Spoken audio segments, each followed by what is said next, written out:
We look at the human brain. When you ask people in a functional MRI to see which parts of the brain light up, when you ask them about, think about a significant moment in your life, and they see the parts of the brain that light up. What's interesting is when they look at people when they are imagining events that take place in the future, they see that same common core network light up. They've seen this even in basketball, with free throw shooting.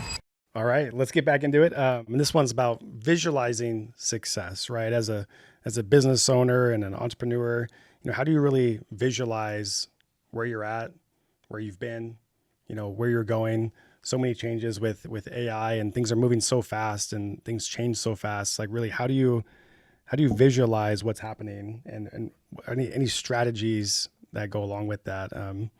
Is there anything that comes to mind that we're doing to help visualize, where MakerFlo is at and where we're going? Yeah, I think I have a massive problem with this. I visualize a lot. Yeah, you're always thinking. If there's anything, I only visualize. Yeah. Like I always say at MakerFlo that Marc is a doer and I'm like a thinker, right? So that's why my job title is Chief Imagination Officer, and there's a reason why it's You're just dreaming all the time. I'm always dreaming, baby. But this is also the reason why I'm trying to get better about not only being a visualizer, because being a visualizer means that I don't do. I just visualize. So I think there's definitely like a left and a right side to that, where Marc is a heavy side doer, I'm a heavy side visualizer. And that's why when both of us get together, we can actually get things done and move forward, right? But yeah, I'd love to kind of get this conversation going about visualizing and not being an over visualizer, and how do you really do it in a way that makes you successful? You bring up a good point in terms of there's the thinking about it and there's the doing. You can't, if all you do is think, nothing happens. If you ever watch Shark Tank, right? And there's so many ideas that come through there that are great ideas, like, oh, that's so creative, that's so unique. But what do they always look for before they invest? Is how many sales do you have? Mm-hmm. Because that sales demonstrates a few things. One is there a market for what you are trying to sell? Another one is, do you have some degree of execution ability to make that happen? Like, the world is filled with tons of great ideas, but it's really hard to make them happen. I lean a little bit more to your side, John, like a big thinker, everything else, right? And I've had to learn how to execute and get the support to execute, because ultimately I can have all the great ideas I want. If I can't bring them to the people who need it, it's meaningless. So, so just being aware of where you fall on that spectrum of thinker doer and figuring out. Generally, people tend to lean more on one side than another. Every so often I come across somebody that is great at both, and it's a pretty rare breed. So I think actually the setup that you guys have is excellent, because you know your skill set and you can lean on each other for that. But for a lot of us, like myself, who's, yes, I hire some support, but it's largely me, right, in terms of the business development and the delivery of the coaching and everything else, then I have to be reasonably decent at both, right? And so now with visualization as a technique, what I'm talking about is actually utilizing it in a manner that helps us achieve the goals that we're talking about. So if we look at the human brain in functional MRI studies, and the research has demonstrated this, there's certain, when you ask people in a functional MRI to see which parts of the brain light up, when you ask them about, think about a significant moment in your life, maybe it was a graduation or a wedding day or birth of a child or whatever it is, and they see the parts of the brain that light up, and you see this common core network, and you see all these other areas around, because the brain, what it's doing is it's constructing a scene to replay that memory from something that we've gone through in our past. And now our past affects us, right? I think we can all agree on that. The things that we've been through affect how we act today. Oh, once I tried to sell that kind of product, it didn't work, and so I've never touched it again. I tried to make that kind of video, it didn't perform, so I never did it again. Or certainly going back to the events that we've experienced through childhood, the things that shaped us into who we are today. So the past affects us. What's interesting is in those same functional MRI studies, when they look at people when they are imagining events that take place in the future, they see that same common core network light up. The scene construction. Okay, I'm visualizing myself in that building on this day. Maybe it's a trade show that's coming up, and I'm visualizing myself at that booth or whatever it is. The same parts of the brain light up. A little different order, a little different. It's not exactly the same, but it's largely similar. Memory and imagination are kind of similar, if not the same. Not the same. Very similar. Very similar processes.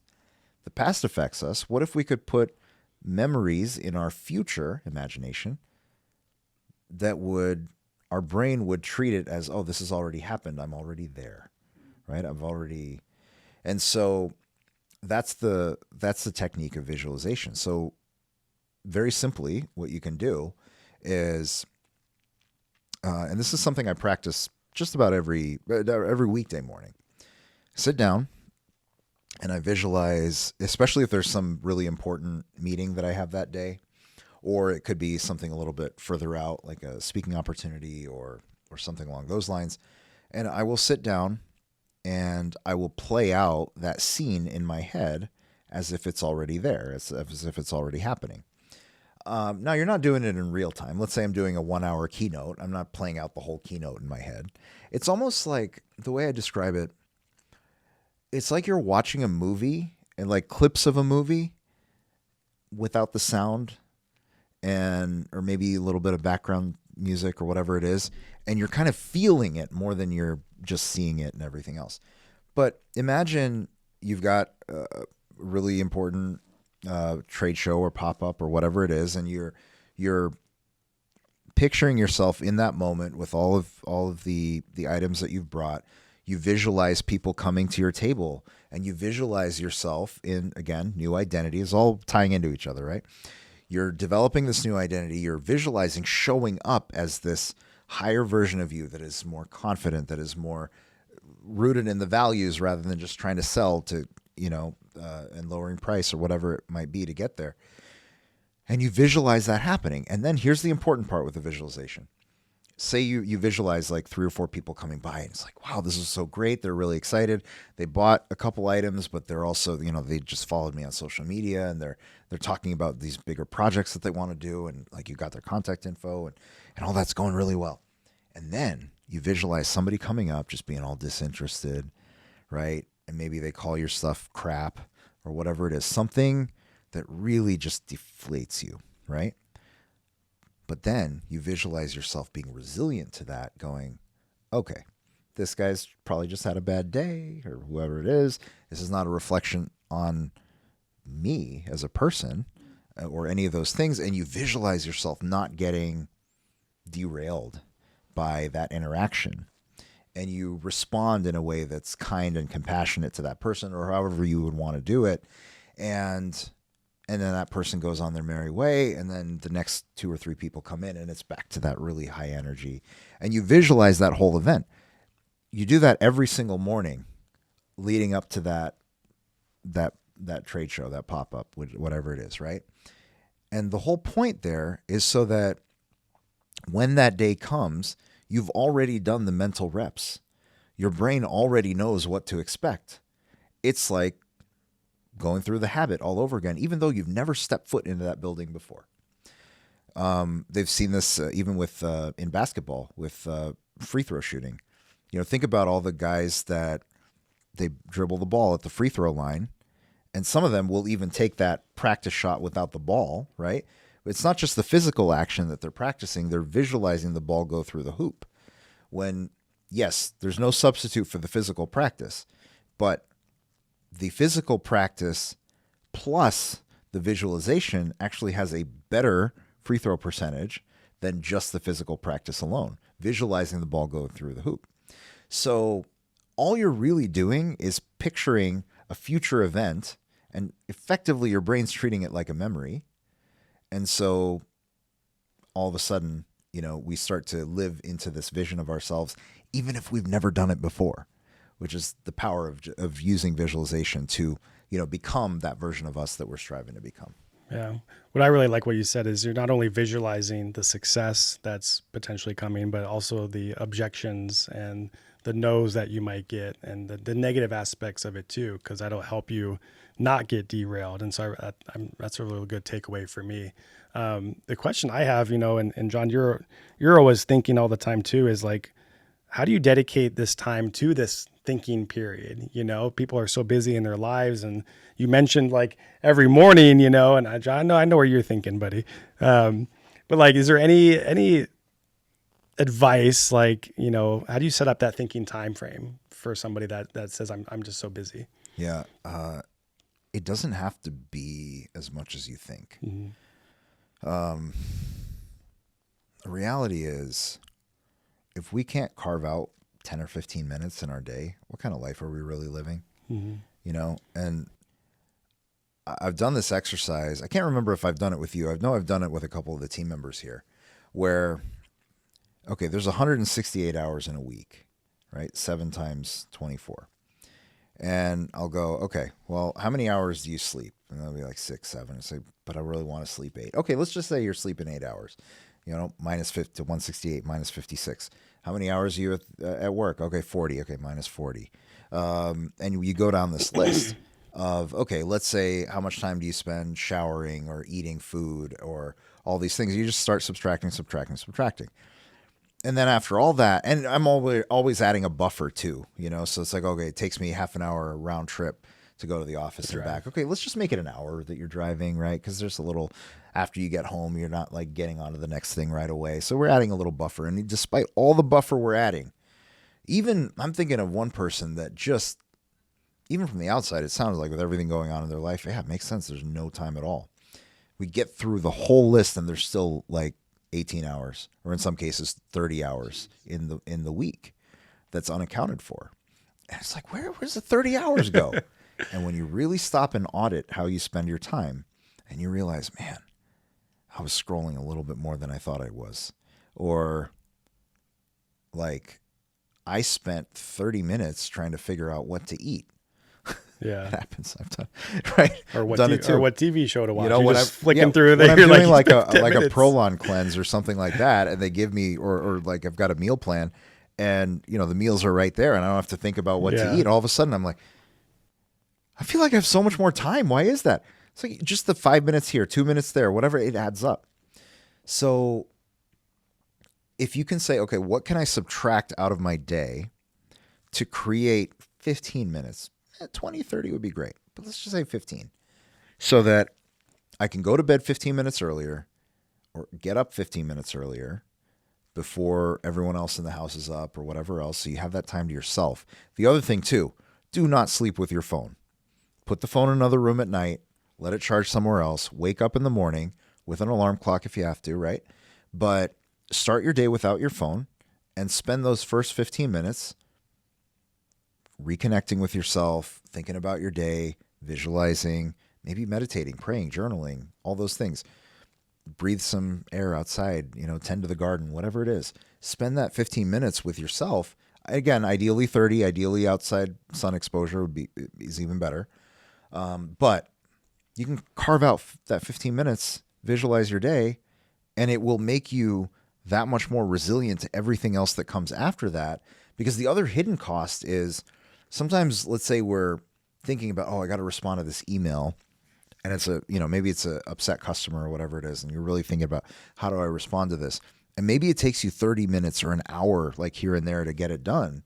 But if you are more focused and energized, what if that 1 hour took you 20 minutes instead, right? But it's hidden. You don't realize that you spent, that could have been done earlier in less time, until you start feeling better, sharper, because you're visualizing, you're spending your morning, connecting with yourself, you're eating better food, you're surrounding yourself with better people. All of a sudden your mind's sharper, and things that used to take a little bit longer, you're like, wow, on to the next. You feel really good. All of a sudden you create some, but the other thing too, there's a really great book called Time to Think by Nancy Klein.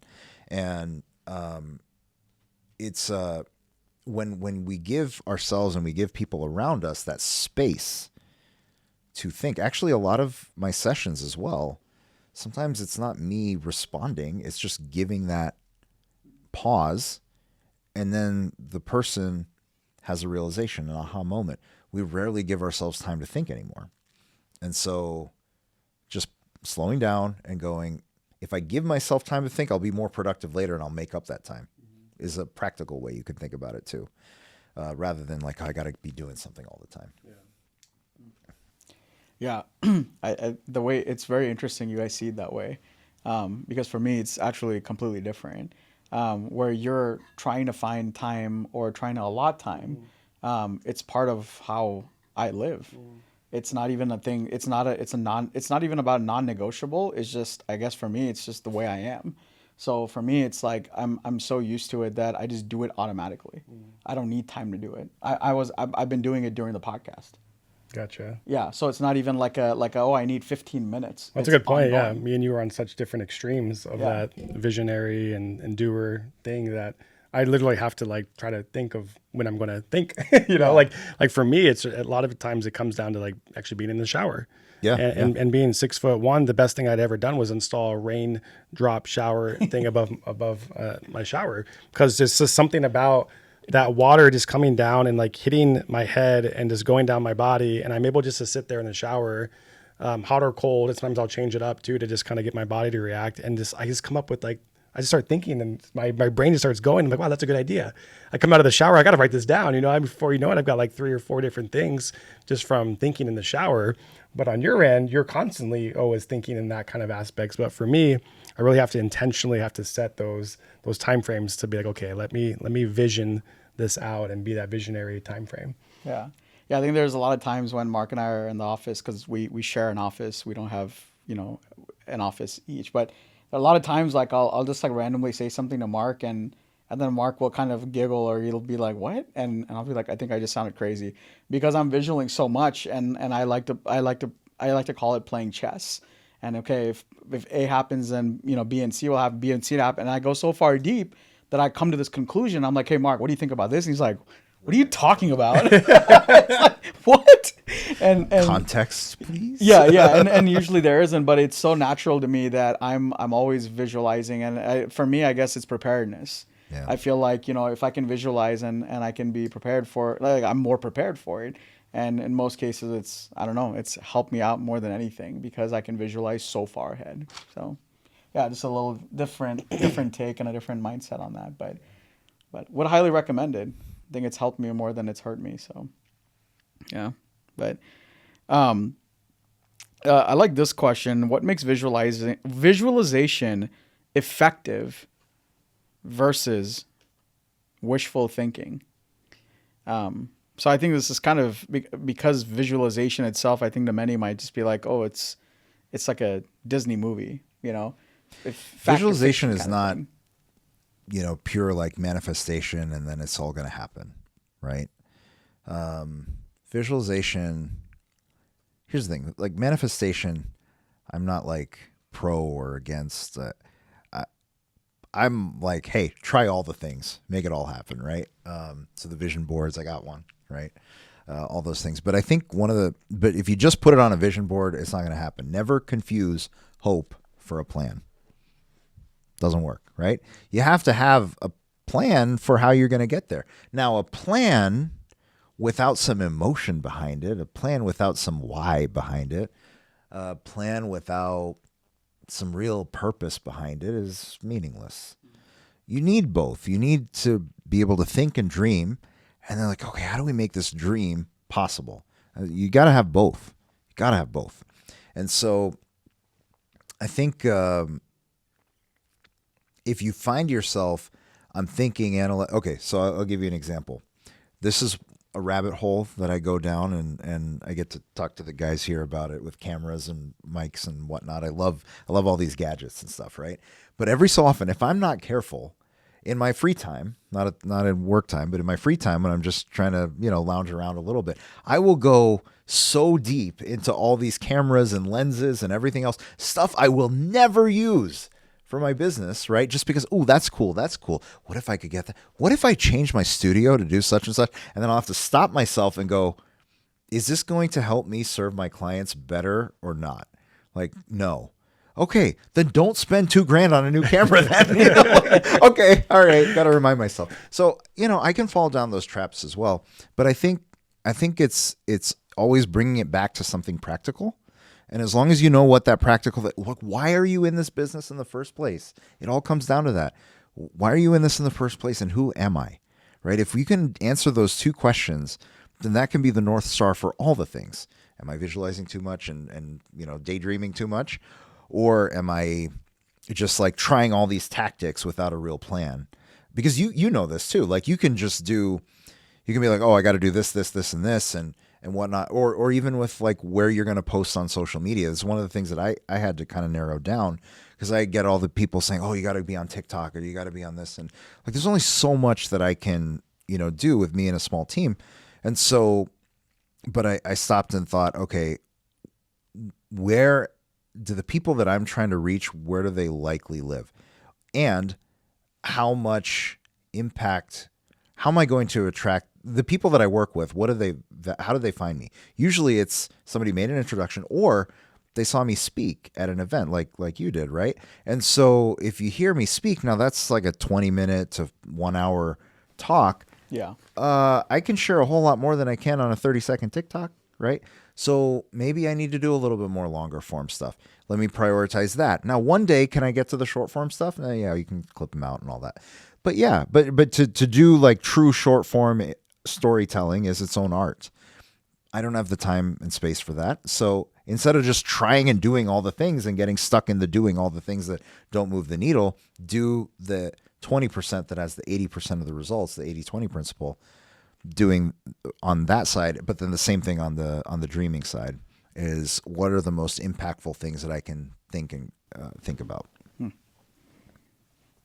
Oh, very cool. Yeah, visualization is extremely cool. I'm like I said, I'm a big fan of it, and it's one of my weapons that I use, and I try to teach folks as well on how to visualize in situations and in events, and so I think it's very, very powerful. And like this whole segment's gone, it all connects, right?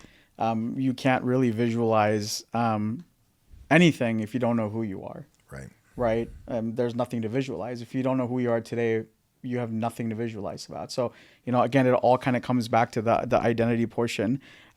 So the next thing, which I would love to move on to segment 4, because once you have your identity, and once you're ready to really take that step and kind of move the door, when you know who you are, what you want to do, what success means to you, what your why is, it becomes very easy to start visualizing. So like one of the first steps for me is to figure that out, and then your visualization, well, you will master that as well, and you'll start visualizing, and then slowly, incrementally, you'll start hitting those goals that you're visualizing, and incrementally you'll get better at everything, right? So this is all kind of moving together and building this sort of persona identity, or a pathway almost for how this entire segment can help you. But then you've been so great and passionate this entire episode when we're talking about these segments, right?